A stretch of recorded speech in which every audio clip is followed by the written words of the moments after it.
मैंने मोहसिन के यहाँ पे जॉब ज्वाइन करी थी एज असिस्टेंट। तो मैं उसके यहाँ पे जाती थी। उसका जो एकेडमी थी उसकी रेंज 3rd फ्लोर पे थी और वो 2nd फ्लोर पे रहता था। तो मैं जब भी जॉब पे जाती थी तो किसी ना किसी बहाने मुझे नीचे बुलाता था उसके फ्लैट पे।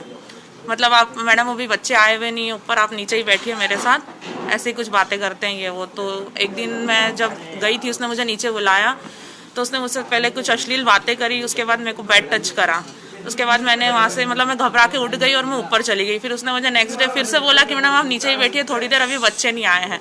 तो मैंने बोला सर मैं जॉब करने आती हूँ, मैं ऊपर रेंज में बैठूंगी, मैं आपके घर में नहीं बैठ सकती हूँ। फिर महीने भर तक उसने मुझसे यही ऐसी अश्लील बातें करना, मेरी जाति को लेके कुछ बोलना, बैड टच करना, उसने ये सब हरकतें करी। और वो मेरे सामने दूसरी लड़कियों के साथ भी ये सब करता था। फिर मैंने एक दिन उसको बोला, मतलब लड़कियों को मैंने बोला कि हम इसकी कंप्लेंट करते हैं, ये सबके साथ ये हरकतें करता है। तो वो उसमें उसने मतलब लड़कियों को मेरे खिलाफ भड़काना चालू कर दिया कि मैडम तो ऐसी है, तुम मैडम के चक्कर में मत पड़ो ये वो।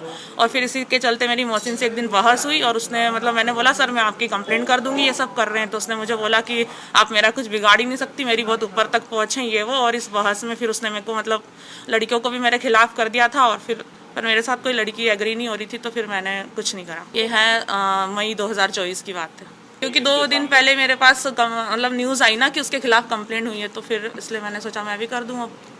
देखिए सेकेंडरी कंप्लेंट इनकी थी। इसके पूर्व में एक बालिका जो पास फैक्ट मामला होता वो प्रथम मामला था।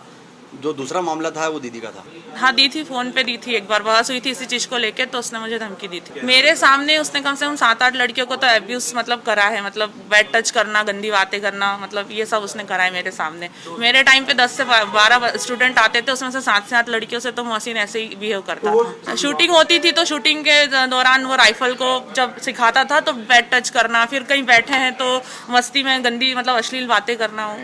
नहीं, पैसों का लालच नहीं दिया था, बट हाँ वो सबको यही बोलता था कि कैरियर बना दूंगा। और अगर वो लड़कियां अगर बोलती भी थी, कोशिश करे कि शिकायत करे, तो वो ना उनके घर वालों को इस तरीके से उसने करके रखा था कि घर वाले बिल्कुल बच्चों के वो थे कि तुम मतलब सर के खिलाफ फालतू बातें नहीं कर सकते, तुम पढ़ने जा रहे हो तो तुम फालतू बातें मत करो ऐसा।